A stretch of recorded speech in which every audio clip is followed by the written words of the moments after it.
안녕하십니까. 신인근의 국방TV 데일리 디펜스입니다. 자, 여러분 요즘 전염병 때문에 굉장히 걱정 많으시죠? 저도 굉장히 걱정 많고 그래서 겁도 나고, 그래서 지금 제가 이발도 해야 되고 염색도 해야 되는데 가지도 못하고 있습니다. 이렇게 온 국민이 불안에 떨고 있는 이 상황에 저는 참 희한하다, 왜 안 나타날까, 우리 공군은 도대체 어디 갔을까 라는 생각을 해봅니다. 여러분들 일반인들은 의문을 가지실 수 없는 그런 내용일 수 있는데, 저는 처음부터 왜 우리 공군이 나서지 않나 라는 생각을 한 부분이 있습니다. 바로 재외국민 보호작전 한다던 KC-330 우리 공중급유기, 이거 어디 갔을까 라는 주제로 말씀드리겠습니다. 희한합니다. 자, 재외국민 비상사태 전세기를 띄운 우리 정부입니다. 여러분들 제가 이 병이라고 그냥 통칭을 하겠습니다. 그리고 그 도시를 그냥 그 도시라고 하겠습니다. 뭐 때문에 그러는지 아시겠죠? 자, 정부가 그 도시에 있는 한국 교민 720명을 철수시키기 위해서 30일에서 31일 전세기 4대를 띄운다. 전염병 때문에 전세기를 띄우는 것은 이번이 처음이다. 교민들은 그 동네 공항에 출발 4시간 전에 도착해야 되며, 짐은 1인당 23kg까지만 허용한다. 성인 1인당 30만원, 소아는 22만 5천원, 동반 유아는 3만원의 비용을 외교부에 지불해야 된다. 대한항공은 이번 수송작전에 270명과 400명을 수용할 수 있는 A330과 B747 기종을 투입한다 라고 보도가 나왔었습니다. 그리고는 이제 옥신각신 하다가 사실 이렇게 4대가 한꺼번에 가지는 못하고 2대 갔다가 나중에 또 이제 1대 갔다가 이렇게 해서 총 3대가 갔었죠. 그렇게 해서 이제 수송을 했습니다. 저는 그때 이걸 보면서 왜 대한항공 전세기가 갈까? 저거 돈 드는데 왜 그럴까? 또 대한항공에 있는 승무원들, 그분들은 또 얼마나 불안하겠습니까? 왜 저럴까? 우리 공군에 공중급유기가 있는데 그거 보내면 되는데 왜 저럴까? 라는 생각을 그때부터 사실은 했었어요. 자, 그런데 이스라엘 지금 여기 이제 성지순례단으로 한국인들이 많이 가 있습니다. 그런데 이스라엘이 이제 입국 거부를 해버렸죠. 자, 그 부분에 있어서 입국 거부하고 이제 돌아가라고 하니까 지금 못 돌아가겠다 이겁니다. 그래서 이스라엘 국민들 지금 굉장히 불안해가지고 지금 우리 한국에 대한 이 혐오증이 생기고 있다고 그래요. 코리아 포비아라고 하죠. 참 안타까운 현실인데, 그래서 이제 한국 정부가 좀 뭉기적거리고 있으니까 이스라엘 정부가 보다 못해가지고 자기네들이 그냥 돈 들여가지고 태워서 이제 보내버린 겁니다. 그런데 워낙 많이 가 있다 보니까 한 400명만 돌아오고 나머지는 또 못 돌아가겠다고 버틴 거예요. 자, 이런 상황에서 지금 또 제가 또 드리고 싶은 말씀, 일단 언론 기사 한번 보고 또 말씀드리도록 하겠습니다. 이스라엘에 체류 중인 성지순례 관광객 등 한국인 1,300여 명의 조속한 귀국을 지원하기 위해서 이스라엘 정부가 일체의 비용을 부담하는 조건으로 전세기를 마련했다. 이스라엘 정부는 한국인들의 빠른 귀국을 요구했지만 항공편이 마련되지 않자 직접 비용을 지불해서 전세기 투입을 결정했으며, 이에 따라 25일 1차 221명, 2차 196명이 이스라엘이 제공한 전세기를 타고 귀국했다. 이스라엘은 3차 전세기 투입을 검토했으나 귀국을 거부한 한국인이 많고 전세기를 띄울 정원을 채우지 못해서 3차 전세기 투입은 취소하고 귀국 희망자들에게 민간 항공편을 주선하는 방안을 추진 중이다 라고 보도가 지금 쫙 나왔습니다. 정말 참 치욕스러운 그런 상황인데, 우리 한국인들이 지금 이 전염병으로 인해서 깊이 대상이 됐다라고 해요. 사실 저만 해도 지하철이나 이런 것을 탔을 때 혹시 옆에서 중국어를 이렇게 하는 분이 계시면 사실은 깜짝 놀라서 두리번 하고 그랬었습니다. 그런데 그런 대상이, 우리가 지금 그런 대상이 됐다라고 하니까 정말 참 안타깝고, 어떻게 하다 이렇게 됐나 라는 그런 생각이 드는데요. 자, 지금 이스라엘 그러면은 우리하고 직접적인 어떤 군사적 교류는 하고 있지 않지만 상당히 또 미국의 동맹으로서 이 중동, 그러니까 이 아시아 대륙의 서쪽 끝의 미국의 최고 핵심 동맹, 그리고 우리는 동쪽 끝의 극동의 미국의 핵심 동맹으로서 그런 여러 가지 가치를 공유하고 있지요. 그런데 이런 이스라엘이 우리를 지금 혐오하는 대상으로 삼고 있다. 그런데 이제 여기서 이제 400명 정도가 귀국을 했어요. 이것도 우리 외교부가 뭉기적거리고 있으니까 안 되겠다 해가지고 이스라엘 자기네들이 비용을 그냥 투입해가지고 보내버린 겁니다. 열받은 거죠, 한마디로. 자, 그런데 우리 아까 이제 첫 번째 슬라이드에서 보셨듯이 우리는 중국에서 오는데도 한 30만 원 정도 요금을 받았어요. 그런데 여기는 얼마나 지금 우리가 혐오스러우면 돈을 안 받고 그냥 자기네들 돈으로 보내버렸어요. 이 전세기를 동원하는 비용 상당히 비용이 들겠죠. 그거 이스라엘 정부가 그냥 한 겁니다. 자, 그런데 이제 3차 전세기도 또 보내려고 하니까 나머지 한 900여 명 정도가 못 가겠다라고 버티니까 이제 3차 전세기 한 대의 정원을 못 채우니까 이제 지금 뭐 이렇게 있는 상태인데, 자, 여기에서 저는 뭐 이 내용하고 조금 관계가 덜하지만 이재명 경기도지사, 저는 그분이 굉장히 왼쪽에 있고 너무나 극좌의 스타일이, 정치 성향을 가지고 있는 것 같아서 사실은 비호감으로 생각했어요. 그런데 이번에 보니까 아주 과감하게 과천에 있는 그 지역을 신속하게 강제 수색하고 하는 모습을 보니까, 야, 어떨 때는 지도자가 저런 면이 있어야 된다 라는 그런 생각이 들어서 저 참 잘하네 라는 생각이 들더라고요. 자, 이런 면에 있어서 우리 대한민국이 세계인에게 또는 우방국에게 혐오의 대상이 된다? 자, 앞으로 기독교인들 이스라엘에 성지순례 안 갈 겁니까? 올해가 끝입니까? 아니지 않습니까? 기독교라는 종교가 존재하는 한 영원히 이스라엘의 성지순례 관광단이 갈 겁니다. 자, 그러면은 우리 대한민국의 이미지를 위해서라도 정부가 신속하게 남아있는 이 900여 명의 우리 대한민국 국민들에게 어떤 면에서는 이재명 경기도지사와 같은 그런 과감한 결단력 보여야 됩니다. 자, 그 부분 참 안타깝고요. 아무튼 그러려면은 비행기는 어딨냐? 있습니다. 자, 그거 지금부터 말씀드리겠습니다. 자, 해외 교민의 비상사태에 전세기 띄우는 것이 맞나? 저는 처음부터 이런 의문을 가졌습니다. 자, 이제 우리와 똑같은 그 도시에 갔지요. 미국이 제일 먼저 갔습니다. 그래서 미국의 교민들, 그 도시에 있는 교민들을 실어 갔습니다.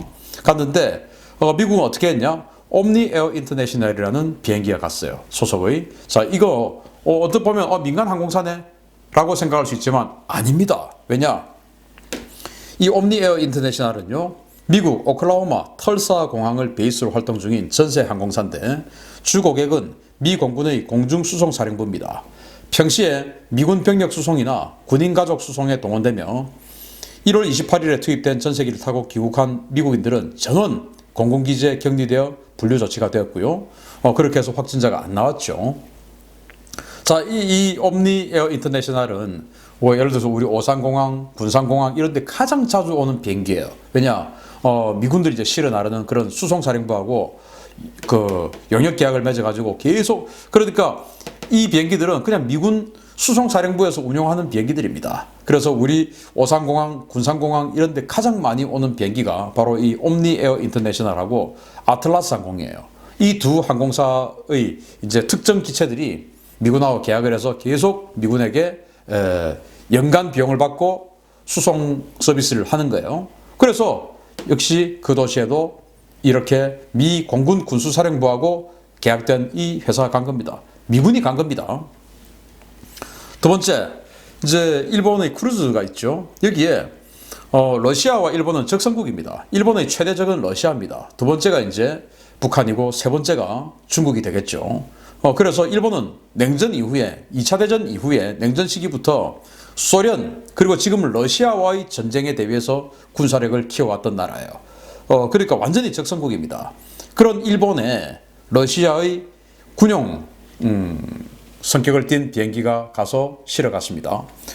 러시아 정부의 재난대응 민방위 조직인 긴급상황부 소속의 수송기입니다. 러시아 공군이 운영한 특수임무 수송기인데 2월 22일 하네다 공항에 착륙해서 자국민 긴급수송 임무를 수행했고요. 후송된 러시아인은 전원 공군기지에서 격리됐었습니다. 자, 여기 긴급상황부, 우리나라는 없죠. 지금으로는 없는데 얼마 전까지만 해도 국민안전처가 있었지 않습니까? 이를테면 그런 부서예요. 지금 이제 이 직전 이 장관이 세르게이 쇼이구, 지금 국방부 장관이죠. 러시아의 그 세르게이 쇼이구가 이 긴급상황부의 장관이었어요. 여기는 민방위 이런 모든 것을 이제 통과를 하면서 하는 그 소속의 비행기인데 운영을 러시아 공군이 운영을 하고 있습니다. 그러니까 러시아 공군이 운영하는 수송기가 비록 소속은 국방부가 아니고 긴급상황부 소속이지만 운영은 러시아 공군에서 하는데 이 비행기를 AN148, 안토노프 148이에요. 고려항공에 있는 그 비행기하고 같습니다. 그걸 이제 가지고 가서 자국민을 실어 갔습니다. 그리고 이제 공군기지에 격리를 했죠. 자, 독일은 이렇게 했습니다. 역시 이제 중국의 그 도시에 독일 공군 A310 수송기 한 대가 2020년 2월 1일 그 도시 공항에서 자국민 124명을 태우고 본토로 돌아간 그런 수송작전이죠. 구조된 인원들은 전원 공군기지에서 2주간 격리됐으며 현재 모두 퇴원했습니다. 이때 이제 3명의 확진자가 나왔고 지금 이제 나머지 독일 같은 경우는 10명의 확진자가 더 있는데 여기는 그 이태리 여행 갔다가 돌아온 사람들이라고 해요. 지금 이태리 지금 확진자 많지 않습니까? 그런 상황이라고 합니다. 여기에 독일은 공군 수송기를 보냈어요. A310 수송기를 보냈는데 자, 그러면 제가 드리고 싶은 말씀이 그때 분명히 우리 공군의 수송기가 있는데 왜 우리는 전세기를 보낼까? 수송기를 보내지 않고 그러면 이제 공군에서는 또 그 군에서 뭐라고 하느냐? 군대가 가면 여러 가지 외교적 문제 그리고 어떤 영공 통과의 문제 이런 것들이 문제가 될 수 있으니까 우리는 민간기가 간다. 이제 이렇게 이야기하는 거 아니겠어요? 그런데 그러면은 이 독일은 중국하고 동맹국입니까? 아니지 않습니까? 러시아는 일본하고 우방입니까? 아니지 않습니까? 미국은 중국하고 우방입니까? 아니죠. 그런데 그들은 전부 군용기를 보내서 수송해 왔습니다.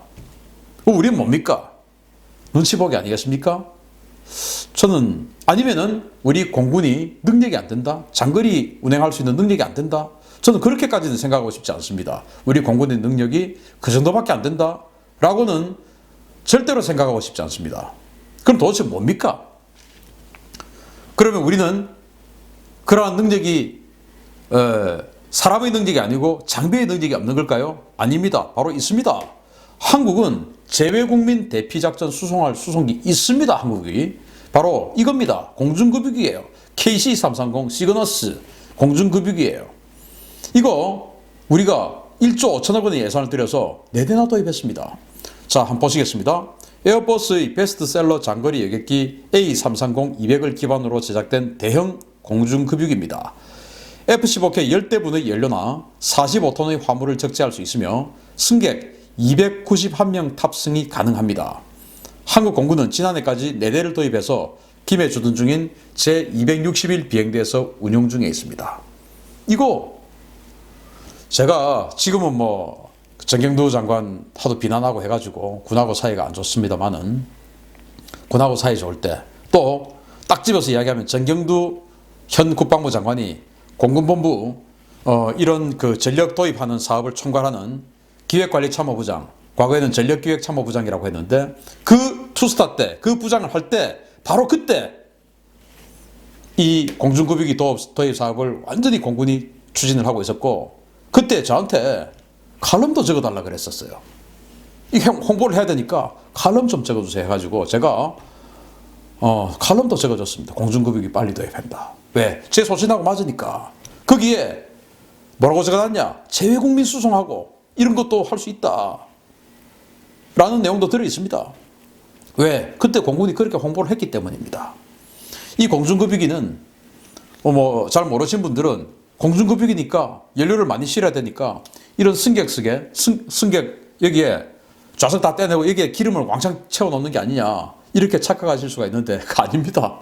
그냥 일반 여객기와 똑같아요. 일반 여객기가 예를 들어서 우리 이 정도 덩치 되면은 미국도 왔다 갔다 하는 그런 장거리 여객기 아니겠습니까? A330 여객기로 치면은 창가 쪽에 좌석이 2개, 중간 좌석에 좌석이 5개 있는 그런 여객기 많이 타보셨죠? 그게 바로 이겁니다. 그러니까 미국에 얼마든지 가는 비행기예요. 그럼 미국 가려면은 10,000km가 넘죠. 그런데 공중급유를 하려면은 그냥 우리 대한민국 근처에서 공중급유를 하면 되니까 미국까지 가는 그 연료, 그거 남는 것을 전투기에다가 넣어주는 겁니다. 그래서 따로 연료 탱크를 좌석을 떼어내고 연료 탱크를 덕지덕지 갖다 놓은 게 아니고 그냥 일반 예객기하고 똑같아요. 거기다가 그냥 연료를, 원래 예객기가 연료를 많이 가지고 있으니까 그거 가지고 넣어주는 겁니다. 그리고 자기는 일반 예객기처럼 12시간씩 13시간씩 이렇게 비행 안 하고 넣어주고 4시간 만에 돌아오고 나머지 8시간 분량의 연료를 전투기에다가 넣어주는 거예요. 그러면 전투기에다가 연료를 넣어주지 않으면 평소에는 뭡니까? 예객기하고 똑같은 겁니다. 그걸 지금 4대를 샀고 그거를 살 때 이런 재외국민 구호 작전도 하겠다라고 홍보를 했습니다.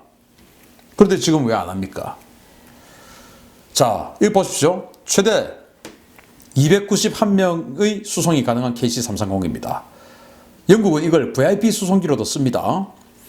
VIP 수송기. 그러니까 대통령 전용기죠. 영국 수상이 바로 이걸 타고 다닙니다. 평소에는 이렇게 공중급유 임무를 하다가 이것을 이제 뭔가 그 수상이, 총리가 어딘가에 해외 순방을 한다고 할 때 이 좌석을 그런 식으로 VIP석으로 개조를 하는 거예요. 저는 그래서 우리나라 뭐 대통령 전용기가 없다, 뭐 어떻게 한다, 그래서 따로 구입을 해야 된다 하는데, 아니 이거 써도 돼요, 솔직히. 제가 대통령이라면 전 이거 쓰겠습니다. 왜 자꾸 예산을 낭비해요? 이거 있는데. 마침 대통령이 해외 갔을 때, 이거 타고 해외 갔을 때 전쟁 나면 어떡하냐? 전쟁이 뭐 6.25 때처럼 자고 일어나니까 전쟁이 나 있겠습니까? 아니죠. 충분히 징후가 있습니다. 그때는 안 나가야죠. 공중급유기 써야 되니까. 그렇지 않습니까? 그러면은 우리 대통령 전용기 이거로 해도 되는 겁니다. 좌석만 세팅을 그렇게 하면 되니까. 자, 그런데 이건 에어버스가 보여준 이 A330 MRTT, 그 우리가 도입한 바로 그 KC330 시그너스예요. 그거의 좌석 배치 설치 사례입니다. 제가 아까 조금 실수를 했어요. 좌석이 중간에 5개가 아니고 10개 중에서 창가 쪽에 2개, 중간에 4개가 있는 그 비행기입니다. 자, 이렇게 쓸 수 있고 291명이나 태울 수 있어요. 지금 이스라엘에 4대 보내면 다 실어올 수 있는 겁니다. 그리고 그 전에 중국에도 이거 보냈어도 되는 거예요. 뭐 요금을 30만 원 받을지 안 받을지는 결정을 따로 해야 되겠지만 군용기를 쓰면서 원래 군대는 이익행위를 할 수가, 영리행위를 할 수가 없어요. 그럼 이런 국가 비상사태인데 굳이 그 교민들에게 비용을 받을 이유는 또 뭐가 있습니까? 이렇게 해서 우리 또 싫어. 그게 평소에 우리가 세금을 내는 국민들에 대한 또 국가의 서비스 아닙니까? 저는 이스라엘에 지금 이거 보내야 된다고 생각합니다. 자, 그런데 제가 참 그때 공개는 안 했지만 이상한 항적을 발견한 적이 있었습니다. 바로 2월 16일이었어요. 그때 이제 일본 크루즈선에 있는 그분들 모셔오나 안 오나 뭐 이런 거 이제 막 그 설왕설래 할 때였는데 2월 16일 날 김해에서 출격한 우리 한국 공군의 이 KC-330이 이렇게 일본으로 가는 겁니다. 그래서 드디어 우리 공군 이 공중급유기가 가서 일본에 가서 그분들 모셔오나 보다. 근데 참 극소수 인원인데, 대여섯 명의 인원인데 그분들 모시러 가기에 너무나 큰 비행기가 가네. 참 서비스 엄청나게 세게 하구나. 라고 저는 생각했어요. 이것 때문에, 야, 저기 여당 정부 지지도 좀 올라가겠는데? 라는 생각을 했었어요. 그런데 이 비행기가 하네다 공항으로 가지 않고 직진해가지고 나중에는 알래스카로 가는 겁니다. 알래스카 엘멘도르프 기지로 갔어요. 뭐 엘멘도르프 기지 당연히 뭐 훈련하러 갔겠죠. 그냥 거기에 여객 태우고 간 건 아니겠죠. 알래스카의 최대의 전략기지이기 때문에 훈련하러 갔겠죠. 그런데 어쨌든 저는 그때 이런 착각을 한 겁니다. 그래서 나중에는 여기에 공군 3호기, 대통령 전용기가 아니고 공군 3호기가 갔죠. 자, 여기는 극소수였기 때문에 공군 3호기가 가는 거 맞습니다. 여기에 이 KC-330을 투입하는 건 안 맞았죠. 왜? 닭 잡는데 소 잡는다 쓴다? 우도할기라는 고사성어도 있듯이 그건 안 맞죠. 비용에 최적화된 장비를 투입해야 국가 예산을 낭비를 하지 않는 것이 되겠죠. 그래서 여기에는 공군 3호기가 간 것은 잘했습니다.